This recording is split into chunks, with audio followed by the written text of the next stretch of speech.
Pythagoras' theorem tells us about the relationship between the three different sides of a right angle triangle. Pythagoras' theorem only ever applies when you do have a right angle in your triangle. For us to use Pythagoras' theorem, we first have to learn this word, the hypotenuse. The hypotenuse is the longest side of the triangle. It's also the side that's opposite the right angle. In this triangle, this side here is the hypotenuse. It's the longest side of the triangle. It's the one opposite the right angle. Now, Pythagoras' theorem says that the square of the hypotenuse is equal to the sum of the squares of the other two sides. That's a bit of a mouthful, isn't it? So what we're going to do is label the sides of the triangle and write a simple equation instead. I'm going to call my hypotenuse C and the other two sides A and B. And it doesn't matter which side is A and which side is B for Pythagoras' theorem. It does matter later on when you do trigonometry, but for Pythagoras it doesn't matter which side is which here, as long as you know which side is the hypotenuse. And Pythagoras' theorem for this triangle with the labels on says the hypotenuse squared, c squared, is equal to the sum of the squares of the other two sides. C squared is a squared plus b squared. It is really, really important that you pay a close attention to the way you set out your solutions to these problems, because you can make very easy mistakes if you're not careful enough with the setting out. Let me show you a few examples. Here's a simple right angle triangle. My job is to figure out the length that I haven't yet labelled. Well, in this triangle, there's my right angle. So this is the hypotenuse. And if this is the hypotenuse, C, then these two sides must be A and B. So Pythagoras' theorem says C squared is A squared plus B squared. Write the rule first. Substitute in what you know. I don't know C, it's what I'm trying to find. A is 8, 8 squared.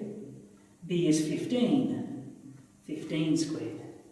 It doesn't matter which order you have them in, A and which is B, because you're just going to add at the end. It doesn't matter which order. 8 squared is 64, 15 squared is 225, and you can add those together, and I'm going to get my calculator just to make sure I don't make any stupid mistakes. Just going to double check 15 squared, 225 plus 64, 289. Have I finished? Is my hypotenuse 289 centimetres? No, that's ridiculous. I've forgotten something. The square. What I've just done is I found the sum of the squares of the other two sides. Pythagoras' theorem says that's the square of the hypotenuse. So to get back to the length of the hypotenuse, I have to do the opposite of that square. And the opposite of that square is the square root. Notice my setting out. Do not just write a square root sign here, because then you'll be telling me that c squared equals its own square root. No. New line, c is the square root of 289, which you will want a calculator for. Square root of 289 is 17 units, centimetres. Watch the setting out. Work out c squared. Next line, take the square root. Let me show you a couple more examples. Okay. This one. Look at the triangle first, work out where the hypotenuse is. Here's the right angle, here's the longest side. That's my hypotenuse. So I'm going to call that C, and that A, and that B. You'll notice in this example, I no longer have whole numbers. That's okay. The same relationship will work. Write the rule. C squared is A squared plus B squared. Put in what you know. I'm trying to find C. A is 9.66 and B is 5.42. Don't forget the squareds. Okay, in this case I'm not going to try and do either of those in my head, I'm just going to get my calculator. 9.66 squared plus 5.42 squared, which is 122.692. Okay, so far so good. Is that the length of this side, 122 metres? I don't think so. That's C squared, the square of the hypotenuse. What I need is the square root. Do write the extra line. It avoids a lot of confusion. Write the extra line for what you're doing. Get your calculator, square root of the last answer, and I get 11.0766429. Do I really need all those digits? I don't think so.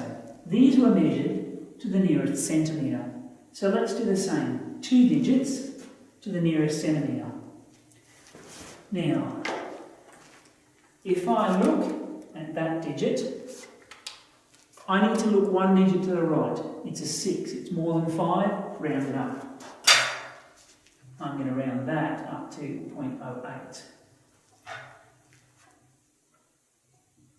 No, not centimetres, metres. Easy. Okay. The last example here is the opposite. You can use Pythagoras' theorem not just to work out the hypotenuse, but also to work out one of the other sides. In this case, here's my right angle. I actually already know the hypotenuse. It's 16 metres. That's my C.